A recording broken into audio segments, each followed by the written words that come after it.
What's up, guys? Welcome back to another day in the shop. I am super excited to be here and start working. I'm not really sure why. I think being behind schedule has got me like really amped up to just kick ass.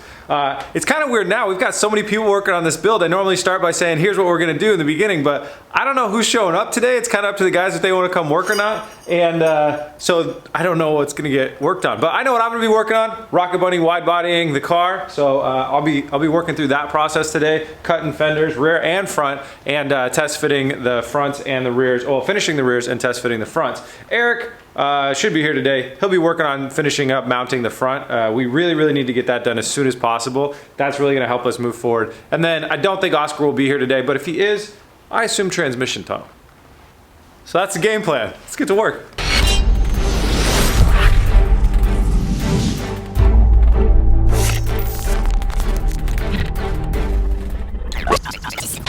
All right, Rocket Bunny-ifying, wide bodying. This other rear arch is just the same process as what I did over there. I'm gonna test fit the flare, draw my cut line, then I'll go ahead and cut it. Then I'll probably pop the wheel off, change the suspension to a lower strut, and then lower the car all the way down, and then we'll start looking at test drilling the holes. I won't be able to do all of it because you guys remember it has to be stretched quite a bit, and that's a two-person job. So I'm gonna try and get it real fast. I'm gonna try and get it up to that point.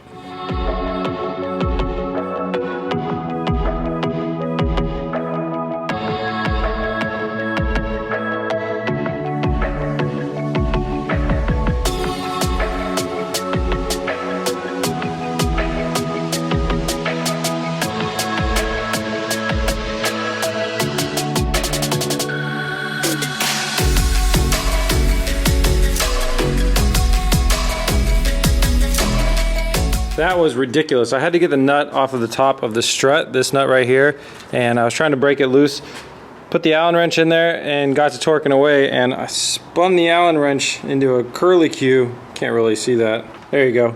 The Allen wrench just spun it. It didn't break or strip anything, but it didn't like it. So I got a new Allen wrench, got in there, took that off. So what we're doing is I emailed D2 Racing about getting a shorter strut, and they said they can send me a shorter center section like this. So what I'm doing is I'm swapping out this threaded center section, and this one is 2 inches shorter, which is how we're lowering the rear down more. I know I didn't explain that in yesterday's episode. So I'm gonna swap this for this, put the whole assembly back together, and then we can install it in the car again.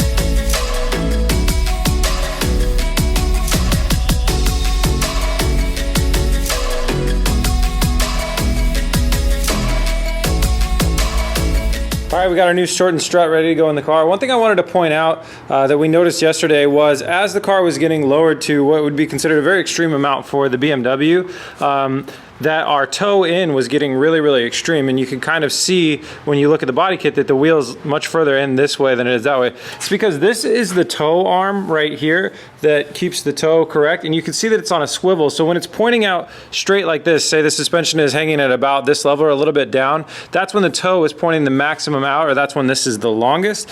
That keeps your toe out, so that's like correct, basically, probably, or somewhere in there. And then there's a little cambered bolt in here that you can twist to adjust it small amounts. As you lower this down, meaning this rises up, that arm gets shorter and shorter and shorter, or the distance from the face of this to the face of this gets shorter and shorter and shorter, and that pulls the toe in and in and in to a pretty ridiculous point where when you look at the car, something looks wrong. So I have ordered some adjustable toe arms, and what that's gonna do is we'll install these obviously before we head off to SEMA, and then we'll find a height where we like to drive, and then we can dial in the right amount of toe for the lowered height. So on any car, if you're going to lower it a significant amount, the camber bolt would no longer really be able to adjust your toe, and that's something that you would want to get anyways.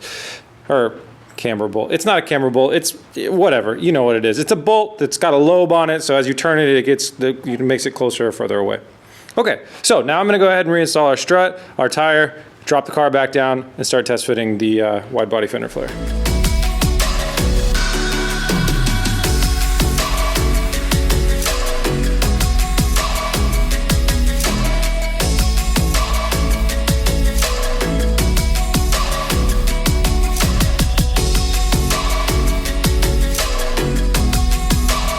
We have got the car to maximum low in the rear. It is now sitting on the rear diff. The diff is on the ground. I don't think you're gonna be able to really see that, but it's right there. it's sitting on the ground. When it does that though, the car, if you look at the roof, it's a little bit slanted that way. So we're gonna have to add some air in that side when we have the whole air system hooked up.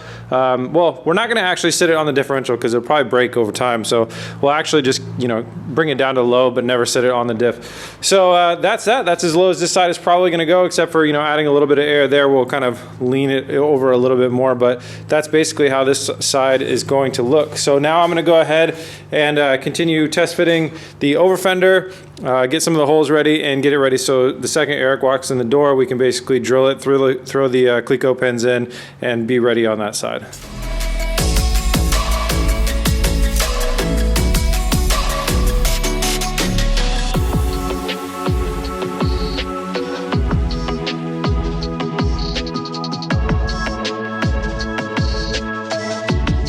So Eric showed up and we went out to lunch and I started thinking more about this situation, and I know this is going to upset a lot of you guys. You're going to be a lot of you guys are going to be bummed out. We're ditching the Rocket Bunny in the rears. We're going with the I guess you could call it the generic or whatever. Reason being, it better frames out the wheel. It better frames out the wheel well. I think it's gonna look better with the different parts that we have that we're gonna make, and we can ride it real nice and low on this tire as well, as wherever we want. You know, we could put it like right there, so we're really tucking. Keep in mind, we are gonna do the toe adjustment on these wheels, like I said, so they're not gonna look all crooked in here. But let me show you what's up with the Rocket Bunny. We're not the only people that had massive fitment problems with this Rocket Bunny. One thing about Z's is that the center line of the rear wheels is actually a little bit offset to the forward. So an old school Z, the wheel would be a little bit further forward, but lots and lots of people are still having this weird problem of fitment and the door gap and everything else like that. So much that if you look at a place like Super Street has a green one, and they also ditched the rear Rocket Bunny over fenders too, because they were having problems. I mean, I assume because they were having problems as well. So what we're looking at here is that you just have this massive ass gap in the front here and nothing in the back. And it looks really, really strange. And even when we adjust the toe on this thing, it's not gonna fix that. So I just really don't like that the way that they're coming out and looking, ending up looking. So we're getting rid of them. Luckily these Cleco pins, they only require you to drill some really small holes. So just a quick little zap with the welder, we'll plug that hole and we'll sand it off flush. Most of the holes will also be covered because of the other over fender, but the holes in this door will have to be repaired. So I'm gonna go ahead and install the other over fenders on the car now. And those are the ones we're gonna run with. Sorry to bum a lot of you guys out. These just don't look that good to me. I don't like that gap. And I don't want to have a car with that gap, so we're going to go with the other ones.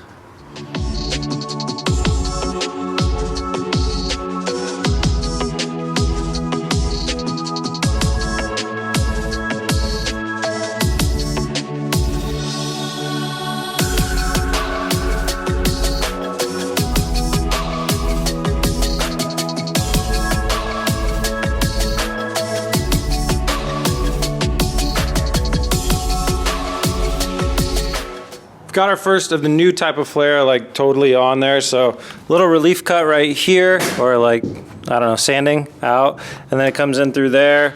Oh yeah, there's a rust hole we're gonna have to repair right there. That sucks.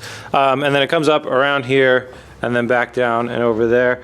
And Eric found a really cool way to kind of prop it up, and then we put a pin in kind of going in like that, which is gonna bring it out a little bit more, which is awesome because then when we do our side skirt that comes up, it's gonna really accentuate that. If we wanna dive it back in, it's as easy as undoing that pin and then it will kind of rest a little bit lower in, but I'm kind of liking that, how it kind of comes out. So obviously being this close to the wheel, it really accentuates the fact that we need that adjustable toe arm. We'll adjust that out, straighten that wheel up to match the line, but it's looking pretty good. So now I'm gonna come over here to the other side and go ahead and mount the other one on the other side.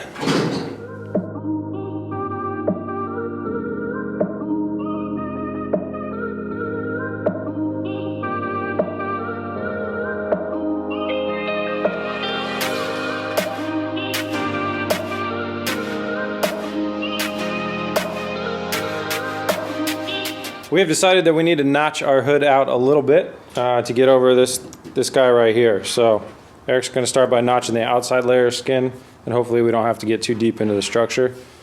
Won't really change anything if we do have to get into the structure, but we're just hoping to not have to. Actually, I don't care either way. Cut away, Eric.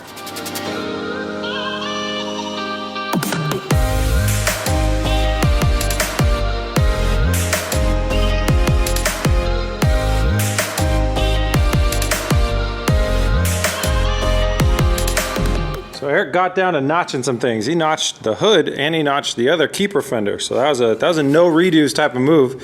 And now that they're both notched, it's time to start building tabs. So mounting tabs are definitely going to be really tricky. I'm probably going to be helping him with that a little bit. And then we're also going to build some sort of structure off the front of here. It's going to come off of here and tie into here to keep the fender in the right spot. So it might be like just that right there, and then halfway back we have one tab kind of right there. Not really sure, but we'll do what we need to. And then on the other side, this came together nicely. The nice thing about these is I have a million redos. I have like 8 of these over fenders, but I did drill a few more holes in the car than I had wanted to. But like I said, they'll be quick to patch up. So it's just, you know, there's a lot of them. So anyways, it's on. It matches the other side identically as far as height up the rear fender, all that other stuff. Everything is matching as far as height on the wheel. Everything's really looking good and matching, except the wheel looks stupid because of the toe and the camera and stuff. But we'll adjust that stuff back out, like I keep saying every single time. So the next thing I'm gonna do is I'm gonna come over to the front and I'm gonna help out Eric with this type of stuff, and I'm also gonna cut a giant chunk out of this do-over fender. Oh, I'm happy to announce we got a new fender and a new door.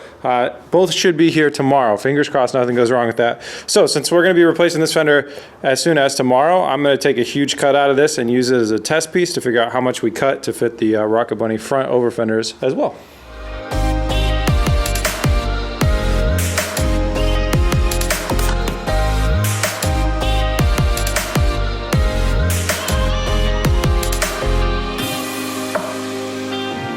Eric designed a pretty cool mounting way to mount the front. So what we're gonna do is we're gonna have this angled piece. Well, it comes off the whatever that is, the main bumper bar or whatever, at an angle, then shoots up, and we can slot this or do anything that we need to with this so it can have adjustment to get the fender dead nuts on the front here. So he's gonna eventually get that in the right spot and then tack it in there and drill some holes in it so we could sit the fender in the right spot. We're just having a lot of trouble making the fender gaps, like we talked about, making the fender gaps correct all the way across. We're working on it really hard, but a lot of you guys were right that some of these panel gaps are really tough. They just won't be perfect no matter what. So we're keeping that in mind, but we're trying to make it as good as we can. And then over here, I tried using the body saw, but on a flimsy panel. Body saw didn't do anything. Tried the reciprocating saw, too flimsy. So cut off wheels next. Gonna throw some metal.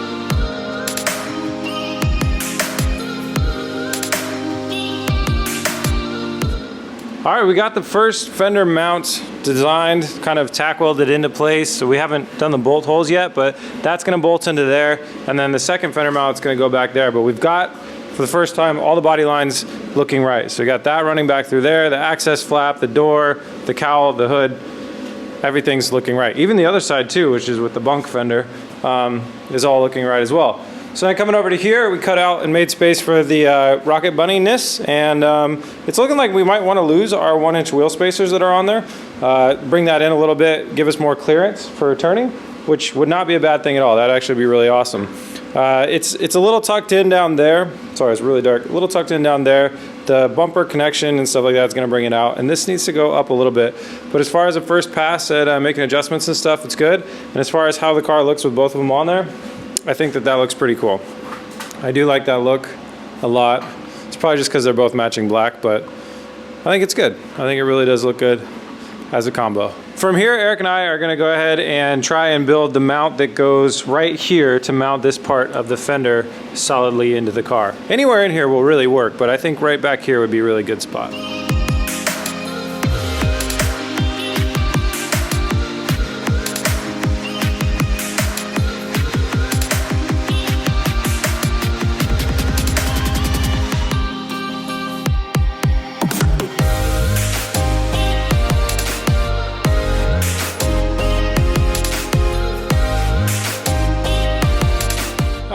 first fender is officially mounted. Well, technically kind of mounted. That's just tack welded in because we're gonna wait to pull the hood off so Eric can very beautifully TIG weld that down.